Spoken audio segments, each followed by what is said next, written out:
কোনো মৌলবীরা আন্দোলন করে না? এতদিন কইছে দিল্লি না ঢাকা, দিল্লি না ঢাকা।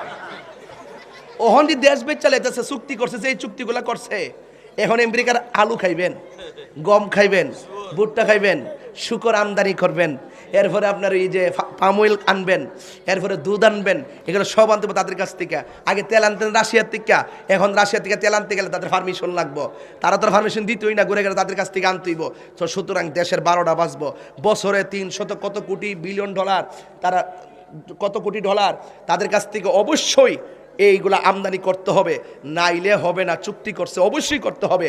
আমরা খাইতে পাই না, আমরা একটা এই বাংলাদেশটারে জিরোতে নেওয়ার জন্য, দরিদ্র দেশের দিকে নেওয়ার জন্য, আমাদেরকে একদম ওই কি যে বলে হত দরিদ্র দেশে পরিণত করার জন্য ইউনূস সরকার যেই চুক্তি করে আইছিল ইয়ার কাছ থেকে, কি যে বলে আমেরিকার কাছ থেকে, এটা কিন্তু বাস্তবায়ন করছে সুরের মতন।